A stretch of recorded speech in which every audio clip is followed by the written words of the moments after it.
जादू टोना और तावीज़ वगैरह जैसी चीज़ें हमारे मुआशरे में एक नासूर बुनती जा रही हैं। लोग उन काले अमल करने वालों के चुंगल में फंस कर अपनों की जिंदगियां बर्बाद कर रहे हैं। हमारे घर में कभी किसी ने तावीज़ वगैरह का तसव्वुर भी नहीं किया था और न ही हम ऐसी चीज़ों पर यकीन रखते थे, मगर जो वाक़यात हमारे ख़ानदान के साथ पेश आए और जिस तरह देखते ही देखते हमारा घर जन्नत के नमूने से दुखों का मरकज़ बना, इसने हमें बहुत कुछ सोचने पर मजबूर कर दिया। और यूं लगने लगा है कि काले अमलियात की दुनिया के सिया दिलों वाले लोग घरों को बर्बाद करने के लिए इन ओछे हथकंडों का सहारा लेते हैं और ले रहे हैं। अम्मी ने हम बेटियों से ज्यादा अपने भाई की बेटियों से मोहब्बत की। इनको उनकी औकात से ज्यादा अहमियत दी, प्यार दिया, लेकिन उम्मी के उन्हीं भाइयों ने अपनी बेटियों के साथ मिलकर उम्मी की जान ले ली। कहानी है तो बहुत लंबी और रुला देने वाली, लेकिन मैं जरा मुख्तसर सी बयान करूंगी ताकि मेरे साथ आप लोग भी मेरी इस कहानी को पढ़कर रोए मत। मेरे वालिदैन ने भाइयों की शादियां कर दे क्योंकि हम बहनें अपने भाइयों से बहुत छोटी थीं। हम बहनों ने और उम्मी अबू ने भाभियों को बहुत इज्जत दी, हत्ता कि ऐश व इशरत और हर छोटी से छोटी ख्वाहिश भी पूरी होती। उनकी हर गलत हरकत पर पर्दा डाला जाता, हर गलती और गलत बात को मुआफ किया जाता। अम्मी अबू उनके सामने हमें डांट डपट देते और कभी कभार ज्यादा गुस्सा कर जाते कि भाभियां हैं, बात माना करो उनकी, जो काम कहीं किया करो। हम बहनों ने साफ दिल और दिमाग से उनका हर काम करना। उनके बच्चे हुए तो हम सब घर वाले बहुत खुश हुए कि रौनकें लग गईं घर में। जब सबसे बड़े भाई की शादी हुई, उम्मी 1 हफ्ते बाद बीमार हो गईं और ऐसे बीमार हुई कि चारपाई से लग गईं। हमें तो पता नहीं था कि यह तावीज़ धागा जादू टूना होता क्या है। जब महल्ले के लोग हमारे घर उम्मी का हाल पूछने आते तो यही कहते, तावीज़ हुए हैं बहन पर।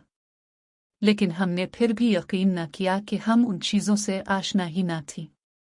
अम्मी को 5 साल तक सर्दी, गर्मी, बारिश, धूप हम यूं ही डॉक्टर्स के पास लेकर जाते रहे और उम्मी का इलाज करवाते रहे। दिन रात एक करके उम्मी का इलाज करवाया हमने। उम्मी कुछ बेहतर होती, लेकिन उम्मी के भाई जब भी उम्मी से मिलने आते उम्मी की तबीयत खराब हो जाती। मामू की बेटी का रिश्ता जबरदस्ती भाई के साथ तय करवा दिया गया। मामू ने उम्मी को ऐसा कुछ किया कि उम्मी, जो थोड़ा बहुत चलने फिरने के काबिल हुई थी, फिर चारपाई की होकर रह गई। महल्ले की औरतें जब भी उम्मी का हाल पूछने आती और फिर वही बात करती, बेटा तावीज़ हुए हैं आपकी उम्मी पर। उम्मी ने खाना पीना भी छोड़ दिया और रोत के मुझे खाना दो। उम्मी को सिर्फ दलिया देते, इसके अलावा कुछ नहीं। उम्मी की बीमारी का सफ़र ऐसे ही चलता रहा।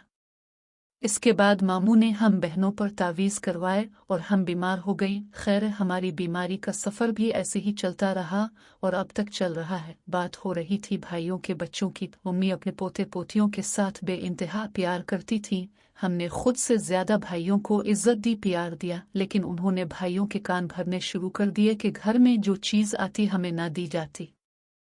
हालांकि घर में जो चीज़ भी आती उनको उनके बच्चों को ज्यादा और सबसे पहले दी जाती। बस फिर भाई शुरू हो जाते हमसे लड़ने और अपना हक लेने। उम्मी की तबीयत खराब हो जाती और डॉक्टर के पास लेकर जाना पड़ता। उम्मी हमें चुप रहने का कहती। हमने तकरीबन उम्मी की बात को 10 साल तक पले से बांध रखा कि चुप रहना है, सब्र करना है, लेकिन भाइयों ने पूरा घर सर पे उठाए रखा। 10 साल दिन रात लड़ाई झगड़े फसाद होते रहे, लेकिन हमने फिर भी कोई बात न की कि भाई नाराज ना हो जाएं। फिर कुछ अरसा के बाद हमारे अबू पर बड़ा भारी अमल करवाया गया। अबू पर तावीज़ करवाए गए, लेकिन अल्लाह ने उनको जिंदगी देनी थी और अबू बच गए। ताहम ऐसे ही तावीज़ चाचू और चाची पर भी करवाए गए। चाचू तो जान से गए, जबकि चाची को माजूरी का सामना करना पड़ा और वो आजकल लाहौर के एक अस्पताल में एडमिट हैं। फिर 3 साल के बाद उम्मी को मारने की प्लानिंग की गई। हालांकि उम्मी अबू ने कभी कबारा नहीं चाहा, कभी किसी को तकलीफ नहीं दी। उम्मी को अचानक एक अनजान बीमारी ने झक्कर लिया। वो हर लम्हा तड़पती रहती, कोई तकलीफ उन्हें अंदर ही अंदर मारे रही थी और वो एक रोज़ हम सबको छोड़कर खालिक हकीकी से जा मिले।